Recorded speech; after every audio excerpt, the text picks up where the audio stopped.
নমস্কার বন্ধুরা, কেমন আছেন আপনারা সবাই? আশা করি সকলে খুব ভালো আছেন। স্মাইল বৈশাখী চ্যানেলে সবাইকে জানাই অনেক অনেক স্বাগত। আজকে আমি মাছ রান্না করব খুব সাধারণভাবে।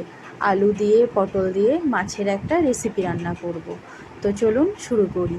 তো দেখুন, কড়াইয়ের মধ্যে আমি তেলটা দিয়ে দিয়েছিলাম, ভালো মতনভাবে গরমও হয়ে গেছে। আর 2 পিস পেটি আর একটা হাফ মাথা দিয়ে দিয়েছি। মাছের তেলও দিয়ে দিয়েছিল অনেকটা, সেটাও ভাজতে বসিয়েছি। মাছের তেল ভাজা খেতেও কিন্তু খুব সুন্দর লাগে। তো আজকে আর তেলটা ভাজা খাবো না, আজকে ঝোলের মধ্যে দিয়ে দেব। তো দেখুন, আমার মাছ ভাজাটা হয়ে গেছে, আমি তুলেও রেখে দিয়েছি। আর আজকে তো আলু দিয়ে করব বলেছি, তো এই যে আলুটাও আমি এইভাবে কেটে নিয়েছি।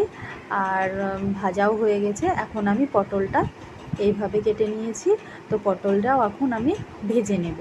তো ভালো মতন করে এই যে আমি হালকা করে ভেজেছি, খুব মুচমুচে করে ভাজিনি, যেহেতু এটা ঝোলে রান্না করব। তো আর আমরা যে দৈনিক মশলাটা ব্যবহার করি সেটাই আমি দিয়েছি, আর আলাদা করে কিছু দিইনি। এখানে একটা টমেটো আর পেঁয়াজকে আমি একসঙ্গে পেস্ট করে নিয়েছিলাম, সেটাই এখন দিয়ে দিয়েছি। তো এই যে আমার ভালো মতনভাবে মশলাটা নেড়ে চেড়ে কষানো হয়ে গেছে। আমি কিন্তু আর এর থেকে বেশি কষাবো না। এখন ভেজে রাখা আলুটা ভালো মতনভাবে দিয়ে ভালো মতনভাবে মিশিয়ে অল্প মতন জল ঢেলে দেব। অল্প জল দিলাম, একটু সেদ্ধ হয়ে যাক, তারপরে আমি যে পটলগুলো ভেজে রেখেছি সেটা এখন এর মধ্যে দিয়ে দেব। তো জল এই যে আমার ফুটছে, দেখুন খুব সুন্দরভাবে আমার মাছের ঝোলটা ফুটে গেছে।